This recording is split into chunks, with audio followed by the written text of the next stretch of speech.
you have to be honest with yourself about why are you still here? Why are you holding on? What's really driving you? You don't feel like starting the process over with somebody else. So even though you're not feeling it with him, you're wasting your time. The best-selling author and host. The #1 health and wellness podcast. On Purpose with Jay Shetty. What are the signs that someone deeply loves you? Because I feel like we live in this world where we're always wondering, do they love me? Do they like me? Do they really like me? Are they really into me? How do you know when you deeply love someone and when someone deeply loves you? How do you even know? So I'm gonna start with an answer that people probably won't expect. To me, the first key is, do you truly love them? Because look at it like this. To me, a lot of people get caught up in infatuation. They have unhealthy attachments. They have different motivations to why they decided this is the person that I want. And that can make them feel like they're in love. But to me, true love flows both ways. It's not a one-sided thing.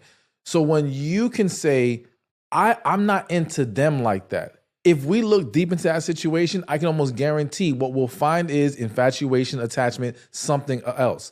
But when you can say, no, I feel it too. I'm deeply in love with them. I think that's your first key. Because without that, nothing else matters. Because a lot of people are choosing partners based off of, well, they love me so much, so I assume it's safe here, and this is a good choice to make. But the safe choice is usually the wrong choice. And a lot of these people select this individual thinking everything's going to be okay, but because you're not really into them, you can never be what they need. And they were never truly what you needed, which is why you never even got to that level with them.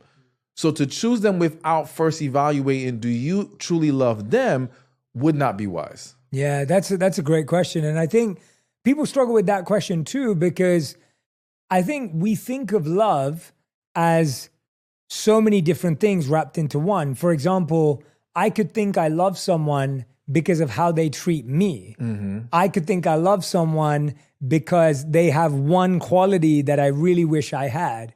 Or I could love someone because I think that they're out of my league and they give me a bit of attention. Yeah. And so what we think is love is so complex and so wide that we never stop to ask ourselves, like, what does love mean? Like, what's the definition of love? Like, how do I define love? So how do you define love, and how do you encourage other people to create their definitions of love? Well, for me, first off, is always God is love. And then when we take it from there, love is about kindness, compassion, patience, understanding, a willingness to be selfless and pour into that individual. But I think what's also important for people to understand is when we're trying to apply it to romantic relationships, we have to understand that there's other ingredients that are necessary before we can move forward. So you could love someone dearly, but if they are not emotionally ready, because maybe they haven't healed from their past, maybe there's still some things they need to work out in their life, then it wouldn't be time to move forward in a relationship with them. And we have this bad habit of the minute we feel like there's love there, we want to move forward. Exactly. And as you mentioned, we can get caught up sometimes in, well, we love them because of what they do for us, but what are you prepared to do for them? Love is about giving, all right? So we have to ask ourselves, okay, do we know what their needs are? Are we willing to fulfill those needs? Because if not, maybe this wasn't love. Maybe it just felt good in the moment. Maybe you got caught up in the hype, and that's okay. It happens to almost all of us, if not all of us, at some point in life. But we have to just be very clear with ourselves about what's really driving the intention right now.